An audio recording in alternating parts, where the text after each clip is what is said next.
तो hello guys, कैसे हो आप सभी लोग। मैं आ गया हूँ फिर से हेवनली डेवन कल्टीवेशन सिमुलेशन का अगला पार्ट लेके। हमारा हमसे ये देख के अपने मन में कहता है कि डैम इट, मैं बहुत देर से आया हूँ। तभी सिस्टम पे नोटिफिकेशन आता है, लॉस्ट फोल 2 ने मुगीम की कमजोरी ढूंढ ली है। अब आप यूजर बदल रहे हैं मुगीम से सियोली में। आप कैसे रिस्पॉन्ड करेंगे, खुद डिसाइड करेंगे या सिस्टम को डिसाइड करने देंगे। तो हमारा हमसे अपने मन में कहता है कि अभी क्या हुआ, क्या मैं मुगी की बॉडी में आ गया हूँ। लेकिन एक बात निश्चित है, मैं अब मुगी की बॉडी को हिला सकता हूँ। Turn based fighting level 2। आराम से सोच रहा होता है, सिस्टम कह रहा होता है कि आपको अपने सबऑर्डिनेट पर अस्थायी रूप से कब्जा करने की अनुमति देता है जब वो खतरे में हो। आप अपने सबऑर्डिनेट के बॉडी में रहते हुए भी अपने टेक्निकों का यूज कर सकते हैं। ये सब सुन के अपने मन में कह रहा होता है हमारा एमसी, तो इसका मतलब यही था। पहले जब भी मुझे इमरजेंसी सिचुएशन का सामना करना पड़ा, बारी बारी से लड़ाई ने मुझे अकेले ही सिचुएशन बदलने या पीछे मुड़ने का मौका दिया। लेकिन अब ये डेफिनेटली अलग है। तो हमारा एमसी खुद से डिसीजन लेने का ऑप्शन चुन लेता है और हम देखते हैं कि वो ज़ॉम्बी एक जोरदार पंच मारता है, लेकिन हमारा एमसी फ्रोजन आर्मर का यूज करके उसके अटैक को रोक देता है और उसको दूर फेंक देता है। और हमारा एमसी अपने मन में कह रहा होता है कि इससे मुझे पर्याप्त समय मिल जाएगा। नेक्स्ट तभी सिस्टम पे लिख के आता है, अब फिर से यूजर बदल रहे हैं सियोली से मुगी में। और हमारा एमसी कहता है कि अब मैं उसे खत्म कर दूंगा और हमारा एमसी उसको जान से वही मार डालता है। मुगी हमारे एमसी से पूछता है कि कैप्टन अभी यहाँ क्या हुआ, क्या ये सब खत्म हो गया, कैसे। तो हमारा एमसी अपने मन में कहता है कि शायद उसे कुछ भी नहीं याद है और उसे कहता है कि समझाने का समय नहीं है, अभी भी एक बाकी है। और दूसरी तरफ कोई कह रहा होता है कि कैप्टन, हमें दिखाया जाता है कि सोरियोंग एक ज़ॉम्बी का पीछा कर रही होती है और हमारा भी तेजी से भाग के जा रहा होता है और कह रहा होता है कि सोरियोंग,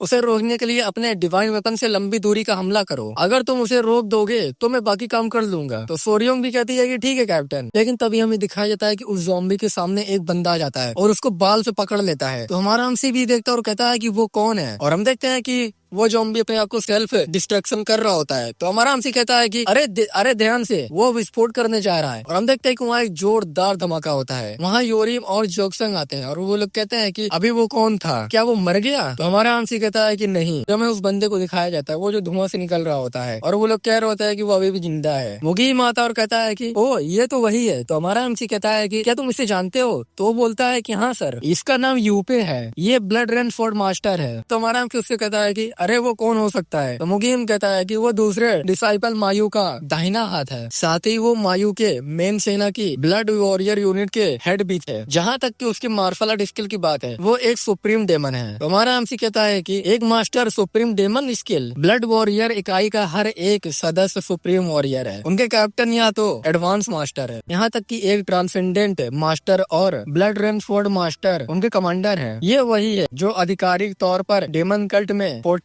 प्लेस पर है। तो हमारा हमसे कहता है कि अच्छा ऐसा है, वैसे मुगी तुम्हें ये सब कैसे पता चला। तो वो हंसते हुए कहता है, आप मुझे जानते हैं ना कैप्टन, मुझे हमेशा ये जानने की दिलचस्पी रहती है कि दुनिया में क्या चल रहा है। तभी वो बुढ़ा उस बंदे के पास जाता है और कहता है कि आपका वेलकम है सर। तो ये बंदा कहता है कि मुझे माफ कर दो, मैंने जितना हो सका उतनी जल्दी आने की कोशिश की, लेकिन ऐसा लगता है कि मैं बहुत देर से आया, मुझे शर्म आ रही है। तो बुढ़ा कहता है कि बिल्कुल नहीं सर, मेंटल टेक्निक बहुत अनप्रिडिक्टेबल हो सकती है, इस तरह के डिसास्टर समय समय पर घटित होती रहती है, इसे रोका नहीं जा सकता। तो बंदा कहता है कि सिचुएशन क्या है, हमें कितना नुकसान हुआ है। तो बंदा कहता है कि शुक्र है कि हम पर ज्यादा बुरा असर नहीं पड़ा, कुछ अदर लोग पहले पहुंचे और भटकी हुई आत्माओं को डिसास्टर मचाने से पहले ही रोक दिए। तभी हम देखते हैं कि वो बंदा हमारे एमसी की तरफ देखता है। वो बुढ़ा कह रहा होता है कि वो आदमी विशेष रूप से बहुत मददगार था, इतनी कम उम्र में होने के बावजूद वो मार्शल आर्ट में निपुणता के एक रिमार्केबल लेवल तक पहुंच चुके हैं। तो सामने वाला बंदा कहता है कि सच में युद्ध में मुझे उसकी एक झलक दिखी थी, मैं बहुत सरप्राइज था। और हमारे एमसी के पास आता है और कहता है कि तुम्हारा नाम क्या है। और हमें दिखाया जाता है उसके सर पे 15 लाइफ लिखा हुआ होता है। अगर हमारा एमसी इसको मार देता है तो हमारे एमसी के चांदी चांदी हो जाएगा। और अपने मन में कह रहा होता है हमारा एमसी 15 लाइफ, ये सबसे ज्यादा है जो मैंने अभी तक देखा है। और हमारा एमसी उससे कहता है कि मेरा नाम सियोली है सर। और अपने मन में कहता है अब जबकि मैं बारी आधारित फाइट से फ्री स्टाइल पर वापस आ गया हूँ, दुर्भाग्य से मैं उसके स्टेटस नहीं दे सकता। तो सामने वाला बंदा कहता है कि सियोली मैं समझ गया, और तुम्हारा एफिलिएशन क्या है। तो हमारा एमसी कहता है मैं डेड स्पिरिट कंपनी का कैप्टन हूँ। तो सामने वाला कहता है कि तुम डेड स्पिरिट कंपनी का कैप्टन हो, क्या तुम्हारा मतलब सिल्वर स्पिरिट यूनिट से बिलोंग कंपनी से है। तो हमारा एमसी भी कहता है कि हाँ सर। तो सामने वाला कहता है कि मुझे पता नहीं था कि तुम सिल्वर स्पिरिट यूनिट के कोई असली वॉरियर हो। और हमारा एमसी अपने मन में कहता है कि वो खुलेआम मेरा मजाक उड़ा रहा है। तो हमारा एमसी भी हंसते हुए कह देता है कि खैर जैसा कि आप जानते हैं कि कुछ इकाइयों की क्षमताएं एग्जैगरेट है जबकि अदर को कम आंका गया है। तो सामने वाला कहता है कि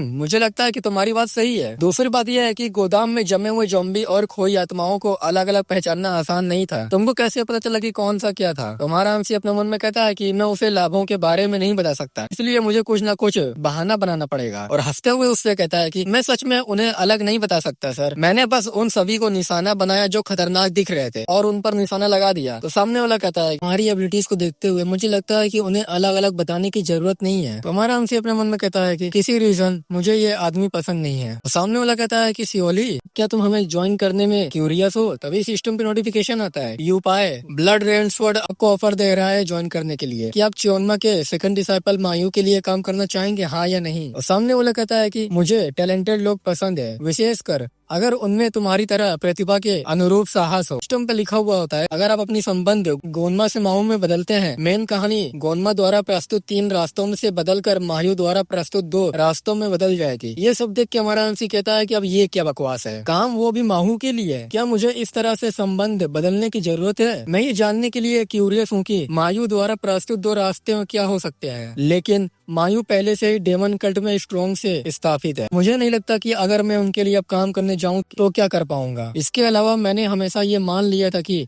एक दुश्मन था तो मैं उस पर कैसे ट्रस्ट कर सकता था। सामने वाला बंदा कहता है कि मुझे लगता है कि मैं जानता हूँ कि तुम किस बात को लेकर चिंता हो। मैं तुम्हें सीक्रेट रूप से अपने लिए भर्ती करने का प्रयास नहीं कर रहा हूँ। हम सभी अधिकारी प्रक्रियाओं को पालन करेंगे और लॉर्ड मायू लॉर्ड गोनमा को तुम्हारे लिए उचित रकम देंगे। अगर तुम चाहो तो हम तुम्हारे सभी सबऑर्डिनेट को भी एक्सेप्ट करेंगे। तुम क्या कहते हो इसके बारे में? तो हमारा एमसी उसके ऑफर को रिफ्यूज कर देता है। तो सामने वाला कहता है कि क्या मैं तुमसे कुछ पूछ सकता हूँ? तो बोलता है कि क्यों नहीं। हमारा एमसी कहता है कि ये बेहतर रास्ता है। सामने वाला कहता है कि एक बेहतर रास्ता? तो हमारा एमसी कहता है कि हाँ सर, कोई है जो पहले से ही इस रास्ते पर यात्रा कर चुका है, मुझे पहले ही रास्ता दिखा दिया गया है। तो सामने वाला कहता है कि क्या किसी ने तुमको रास्ता दिखाया? तो हमारा एमसी कहता है कि हाँ सर। तो सामने वाला बंदा हंसने लगता है और कहता है कि ये निश्चित रूप से वो उत्तर नहीं है जिसको मैं एक्सपेक्ट कर रहा था। मैं ठीक से नहीं समझ पाया, लेकिन मुझे अच्छी तरह से मैं तुमको मजबूर नहीं करूंगा। जाते हुए बंदा कहता है कि खैर क्योंकि यहाँ सब कुछ ठीक हो चुका है तो अब हम जा रहे हैं। तो सामने वाला कहता है कि हाँ ठीक है सर। तो बंदा कहता है कि अगर तुमको कभी किसी की जरूरत हो तो हमें बता देना। अपना ध्यान रखना यंग मैन, आई होप हम लोग फिर मिलेंगे। और हम देखते हैं कि वो लोग डायरेक्ट गायब हो जाते हैं। तो मुगीन कहता है वाओ, क्या ये किसी प्रकार की किंग कॉन्ग टेक्निक थी? हमारा एमसी अपने मन में कहता है कि मुझे ब्लड वॉरियर यूनिट के हेड से इस तरह से अचानक प्रस्ताव की उम्मीद नहीं थी। मुझे आश्चर्य है कि क्या इस प्रस्ताव को ठुकराना एक अच्छा रास्ता था। ऐसा नहीं है कि मेरे पास ज्यादा रास्ते थे, बेशक मैं ऐसा नहीं करना चाहता कि कोई मछुआरा मछली को हो जाने पर अफसोस कर रहा हो, और फिर भी मैं सरप्राइज हुए बिना नहीं रह सकता। अगर मैंने इस ऑफर को स्वीकार कर दिया होता तो क्या चीजें बदल जाती या कोई बेहतर रास्ता हो सकता था। हमारा एमसी मोगी हमसे कहता है कि मैं तुमको बताता हूँ, वो लोग बहुत चालाक हो सकते हैं। तो सामने वाला बुढ़ा आके कहता है कि एक्सक्यूज मी कैप्टन, मुझे आपको कुछ बताना है, चलो फिर आगे बढ़ो। तो बुढ़ा कहता है कि ये कुछ अचानक सा लग सकता है, लेकिन क्या आपको कोई आपत्ति होगी अगर मैं आपसे एक फेवर मांगू? तो हमारा एमसी कहता है कि एक फेवर? तो बोलता है कि हाँ सर। तभी उस बच्ची को सामने लाता है और कहता है कि क्या आप इस बच्ची को ख्याल रख सकते हैं मेरे लिए? ये बात सुन के तो हमारा एमसी एकदम चौंक जाता है। तो ये बात सुन के हमारा एमसी अपने मन में कहता है क्या उसने मुझसे कुछ पूछा इस बच्चे की देखभाल करने के लिए? वो बुढ़ा हमारे एमसी से कहता है जैसा कि तुम देख सकते हो वो अभी भी जवान है, इसलिए उसके पास अदर कंपनी मेंबर जैसी शान शक्ति या मार्शल आर्ट स्किल नहीं है, लेकिन ये एक छोटा सा इंटरनेट नाइट कंपनी में किसी भी पर्सन की तुलना में सबसे ग्रेटेस्ट मैजिकल एबिलिटी है। वास्तव में उसने जो जादुई चक्र बनाया यही रीजन है कि हम यहाँ के भंडार गृह में जमे हुए जॉम्बी को और खोई आत्माओं को रोकने में एबल थे। तो ये बात सुन के हमारा एमसी अपने मन में कहता है कि एक बच्चा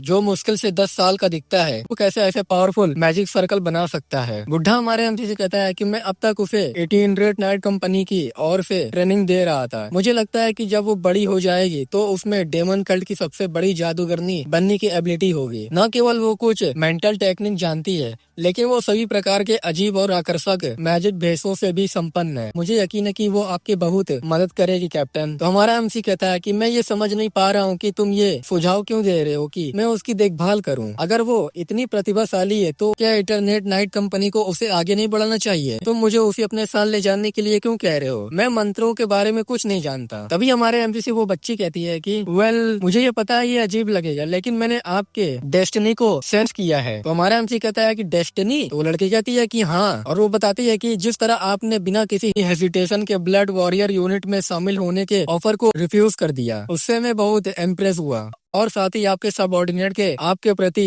अनक्वेश्चन भक्ति। प्लस इसके अलावा आज मेरे जादू चक्र ने एबनॉर्मल रूप से अच्छा काम किया और ठीक उसी समय जादू घेरा खत्म होने वाला था और हम गंभीर खतरे में पड़ने वाले थे। आप हमें बचाने के लिए ठीक समय पर आए। मैं ये नहीं बिलीव कर सकती कि ये सब कॉन्फिडेंस था। बुड्ढा हमारे हम जिसे कहता है कि कैप्टन, चाहे वो बड़े हो या छोटे, डेमन कल्ट में जादूगरों की विधर्मी माना जाता है। वो हेवन की डेफियंस करके मृतों को जीवित करती है और वो जीवितों की इच्छा को दबाने में एबल है। इसलिए एक बार जब वो किसी बात पर डिसीजन ले लेते हैं तो उनका मन बदलना बहुत डिफिकल्ट होता है। अगर उसे विधर्मी होने की कीमत चुकानी ही तो हम उसे उसके द्वारा चुने गए मार्ग पर चलने देंगे। तभी सिस्टम पे नोटिफिकेशन आता है, इटरनेट नाइट कंपनी के हेड ने आपको अपने सबसे बड़े डिसाइपल सोंगहुआ को अपने सबऑर्डिनेट के रूप में लेने के लिए कहा है। क्या आप इसका ऑफर को एक्सेप्ट करेंगे, हाँ या नहीं? हमारा हमसे अपना सर पकड़ लेता है और अपने मन में कहता है कि हो सकता है कि वॉरियर और मैजिशियन का चीजों को देखने की नजरिया अलग हो। मुझे समझ नहीं आ रहा है कि अब मैं क्या करूं। अभी जियोक्सन कहता है कि कैप्टन उसे ले लो, मेजर्स कॉम्बैक्ट में यूज होती है। योरिम भी कहता है कि मैं इससे एग्री हूँ।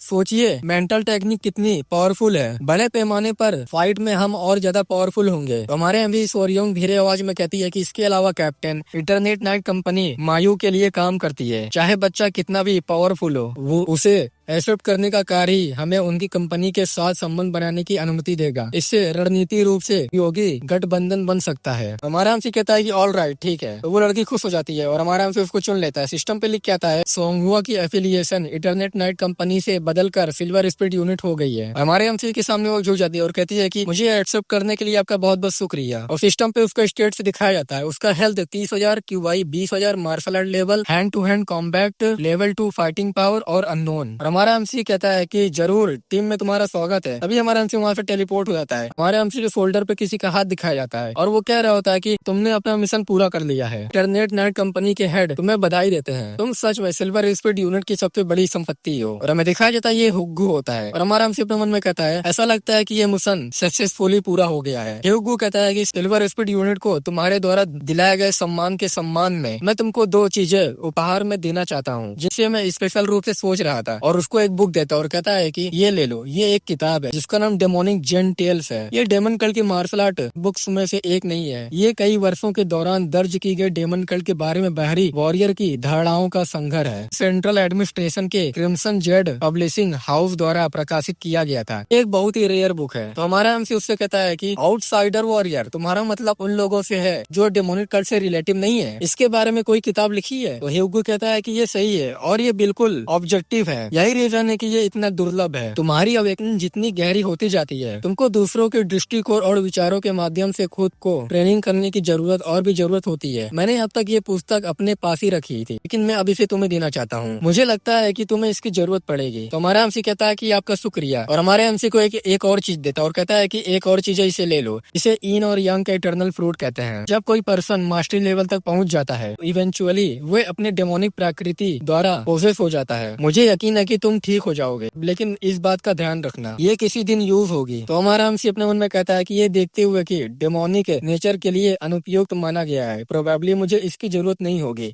लेकिन अभी इसे एक्सेप्ट करने में कोई हर्ज नहीं है। हमारा हमसे भी कहता है कि आपका बहुत बहुत शुक्रिया और वो जाते हुए कहता है कि माय प्लेजर। फ्यूचर में तुमको जो भी कठिनाइयां आएंगी, मुझे पूरा विश्वास है कि इन पर काबू पाने का कोई रास्ता ढूंढ लोगे। ठीक है, फिर मैं जाता हूँ। फिर हमें हमारे एमसी का सीन दिखाया जाता है जहाँ अपने रूम में होता है और सिस्टम पे लिखा हुआ होता है आपके डेस्टिनी का लास्ट दिन है। आपने डेमोनिक जेन टेल्स बुक को ऑब्टेन कर लिया। आपने 3 इटर्नल फ्रूट इन और यांग को ऑब्टेन कर लिया है। हमारा एमसी उस बुक को देखते हुए कहता है डेमोनिक जेन टेल्स। मुझे आश्चर्य है कि इसमें क्या है और उसको खोल के देखने लगता है और अपने मन में कहता है ये बहुत ही अनयूजुअल वस्तु की तरह दिखता है। क्या मैं इसे स्वचालित रूप से ऑब्जर्व कर सकता हूँ? ये जानकारी अदर मार्शल आर्ट बुक्स की तरह मेरे दिमाग में इंटर नहीं कर रही है। ये थोड़ा परेशान करने वाला है, लेकिन मुझे इसे खुद ही पढ़ना होगा। आखिरकार आज रात शायद आखिरी बार होगी कि मुझे लेटकर इसे पढ़ने का मौका मिले। और हमारा एमसी हमें बताता है कि बुक्स की जांच करने पर मुझे ये पता चला बुक्स में कुल 12 वॉरियर को फीचर किया गया है और सुधार के अपने विचारों के अलावा ट्रेनिंग के दौरान आने वाली डिफिकल्टीज का भी फीचर करते हैं। इसमें ये भी जानकारी शामिल है कि उन्होंने किस प्रकार के मूल्यों के लिए प्रयास किया। अजीब बात यह है कि मुझे पूरी किताब में उनकी शीर्षकों का कोई उल्लेखन नहीं मिला और सभी नाम फर्जी थे। वहाँ पर डेमोनिक मार्शल आर्ट का भी कोई वर्णन नहीं था जिसका उन्होंने प्रैक्टिस किया था। हालांकि मुझे लगता है कि ये बात समझने में आने लायक है। क्या होगा अगर एक करंट डेमोनिक कल्ट के मेंबर या अतीत में किसी फेमस पर्सन का नाम बुक में आया हो, या फिर अगर उनमें से कोई एक सुप्रीम डेमन मास्टर हो तो क्या होगा, या top secret martial art information को उजागर करने की भिन्न नहीं होगी। और यहाँ तक कि एक एब्सोल्यूट मास्टर अवेकनिंग का थोड़ा सा भी संदर्भ एक अमूल्य खजाना माना जाता है। ये थोड़ा एब्स्ट्रैक्ट है, लेकिन इसमें फ्लैम टेक्निक और फ्रीज हमलों दोनों का उल्लेख है। मैं भी ये पुस्तक लिखी होगी, वो निपुणता के बहुत एडवांस लेवल तक पहुँच गया होगा। बुक के इस भाग ने मुझ पर सबसे ज्यादा प्रभाव डाला है। गोंग नाम से जाने वाले किसी पर्सन की कहानी जो डेमोनिक नेचर के लिए पोजेस माना गया था। वो बुक में वर्णित 12 वॉरियर में से अंतिम वॉरियर वो समझ नहीं पा रहा था कि उसे उन निर्दोष लोगों को क्या क्यों मारना पड़ा, जिनका उससे कोई लेना देना नहीं था। ये हत्याएं उनके लिए निरंतर पीड़ा का स्रोत थी, और फिर भी उसके पास ऑर्डर का पालन करने के अलावा और कोई रास्ता नहीं था। और इससे उसके अंदर अपराध बोध पैदा हो गया और वो पागल हो गया। ये एक ऐसे पर्सन के अपराध की कहानी है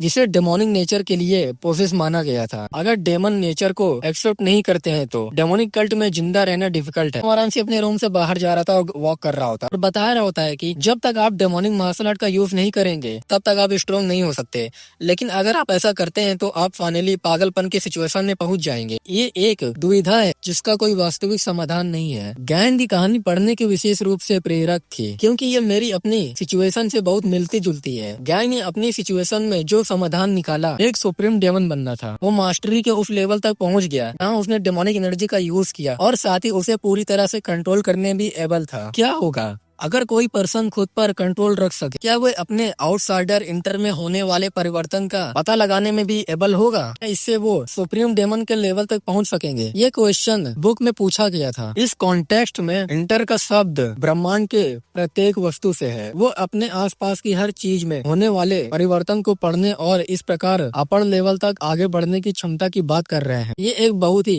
एब्स्ट्रैक्ट कॉन्सेप्ट है। उससे पहले बुक में एक भाग था, उसमें पत्तों की संख्या गिनने की बात की गई थी। किताब कहती है कि ह्यूम यूंग नाम का कोई पर्सन एक दिन जंगल में बैठा और सोचने लगा, जंगल में कितने पत्ते हैं। उन्होंने अनुमान लगाया कि ये संख्या किसी भी पर्सन की कैलकुलेशन से ज्यादा होगी, लगभग इनफाइनाइट, क्योंकि बुक में लिखा है कि उसके घर के आसपास का जंगल बहुत बड़ा था। वो प्रैक्टिकली ओशियन ट्री था। वो इस काम की इम्पॉसिबिलिटी से अवश्य फैमिलियर रहा होगा। तो फिर अचानक उसके मन में ये विचार क्यों आया कि क्या ये छुट्टियों की संख्या गिनने का कोई तरीका भी है? वो प्रोबेबली ग्रेट अवेकनिंग करना चाहता था, ठीक वैसे ही जैसे मैं जानना चाहता था कि क्या ट्रेनिंग के दौरान एक परफेक्ट लाइन पॉसिबल भी है। जब भी तुम्हारे सामने कोई बाधा है, ये सोचना स्वाभाविक है कि इसे कैसे पार किया जाए। मैं ये फील कर सकता था कि हुंग और गोंग दोनों ने अपनी बाधाओं से पार पाने के लिए किसी भी अदर की तुलना में ज्यादा कोशिश किया। तो मेरे लिए इसका क्या मतलब है? मुझे आगे कैसे बढ़ना चाहिए? मेरा मार्गदर्शन करने का आंसर देने वाला कोई नहीं है। अब जब मैं सोचता हूँ तो मुझे लगता है कि एक जगह है जहाँ मैं पूछ सकता हूँ, सिमुलेशन। तभी सिस्टम पे लिख के आता है, आप किस प्रकार का सिमुलेशन चलाना चाहेंगे? तो हमारा एमडी सिमुलेशन पे कहता है, क्या कोई रास्ता है? क्या मैं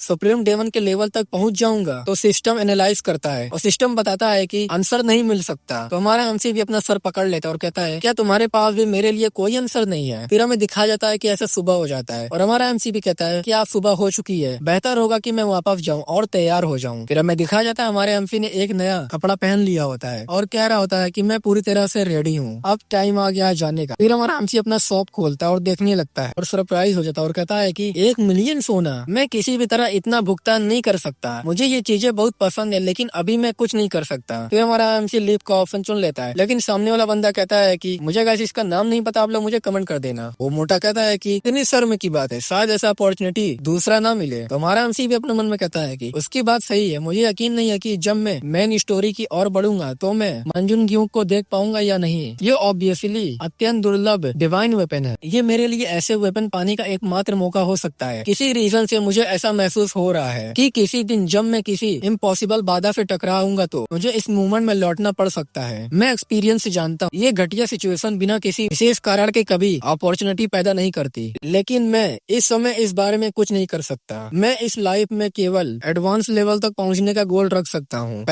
सबसे पहले मुझे टेरियुमा को बचाना है, मैं एक कम्प्लीटली न्यू फ्यूचर को फेस करूंगा। सिस्टम पे लिख के आता है कि आप मेन कहानी की ओर बढ़ना चाहेंगे? तो हमारा एमसी कहता है कि ऑल राइट, चलो फिर से एक बार कोशिश करते हैं। और सिस्टम कहता है अब आप मेन कहानी की ओर बढ़ रहे हैं। तो गाइस ये एपिसोड यहीं खत्म होता है। आई होप आप लोग को वीडियो अच्छी लगी होगी, तो वीडियो को लाइक कर दीजिएगा, चैनल को सब्सक्राइब कर दीजिएगा और कमेंट कर दीजिएगा तुम लोग को वीडियो कैसे लगी। हम लोग मिलेंगे नेक्स्ट एपिसोड में, तब तक के लिए बाय बाय।